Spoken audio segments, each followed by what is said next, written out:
American dive bombers hit her 3 times. Torpedo bombers hit her twice more. She rolled onto her side and everyone thought she was finished. Then the crew got her upright again.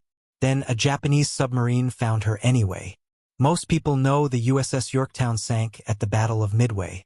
What I want to know is where she ended up, what state she's in, and why a ship that fought that hard to stay afloat has never been touched since. Some of what I found when I looked into this, I had to check twice before I believed it. History. The USS Yorktown was one of America's first fleet aircraft carriers, commissioned in 1937. She was 809 feet long, roughly 25,000 tons, and carried close to 90 aircraft. By the spring of 1942, she was already one of the most battle-tested ships in the Pacific. In early May 1942, Yorktown fought at the Battle of the Coral Sea. She took a direct bomb hit that punched deep into her hull and started fires below decks. Naval engineers estimated repairs would take around 3 months. She got 72 hours. Pearl Harbor's shipyard crews worked around the clock, welding steel plates over open wounds, while the ship still had water in her hold. It should not have been possible. Yorktown sailed out barely patched together, straight into the most important naval battle of the Pacific War. The battle.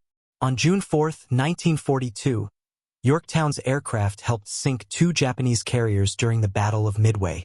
Then, in the early afternoon, Japanese dive bombers found her. 3 bombs struck in quick succession. 1 knocked out her boilers and left her dead in the water. Damage control teams fought back hard. Within an hour, they had her moving again at nearly 20 knots.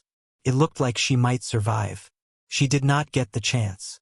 A second wave of Japanese torpedo bombers arrived less than 2 hours later. 2 torpedoes slammed into her port side. The ship lost all power and began listing hard, almost 30 degrees within minutes. With no way to control flooding and the list getting worse by the second, the order came to abandon ship. Nearly 2,200 men went into the water. Destroyers pulled almost all of them out alive. Yorktown did not sink. She sat there overnight, still afloat, still listing, refusing to go down. The next morning, a salvage crew reboarded her. They cut away wreckage, pumped out water, and slowly brought her list back under control. A tugboat began towing her toward Pearl Harbor. For a moment, it looked like the unsinkable repair job might happen twice. Then a Japanese submarine, I-168, slipped through the escort screen. It fired 4 torpedoes. 1 missed. 1 struck the destroyer Hammond, moored alongside Yorktown, and broke her in half in under 4 minutes. The other 2 hit Yorktown directly. This time there was no coming back. She rolled onto her port side through the night of June 6 and finally slipped under early on the morning of June 7, 1942.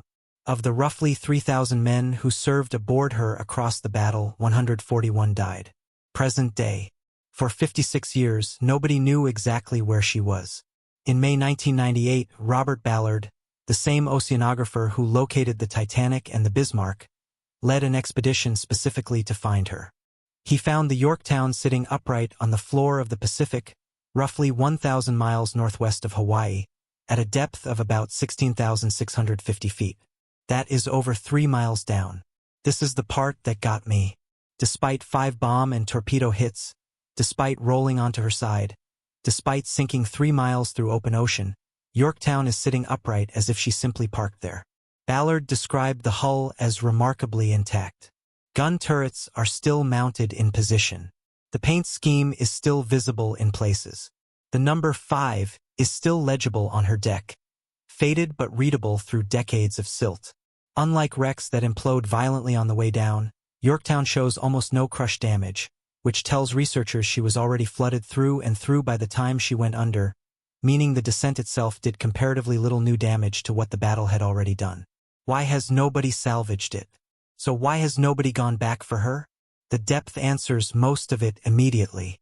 16,650 feet is roughly 3 times deeper than the Titanic wreck site, and far beyond anything conventional salvage technology can reach. Ballard's own expedition needed specialized deep-sea robotic submersibles just to film her, the kind built for scientific research, not recovery work. There is no existing method to raise a 25,000-ton aircraft carrier from that depth, and there likely won't be one for a long time. But even setting the depth aside, there is a second reason nobody is going near her. Yorktown is legally a United States war grave. 141 men died aboard her or in the waters around her, and under U.S. Navy policy, the wreck of any American warship remains the property of the United States government and is protected as the final resting place of the sailors who died there. Entering or disturbing the site without authorization is treated as a serious legal and ethical violation, not a gray area. Ballard's expedition followed strict rules. Observe, document, and leave everything exactly as it was found.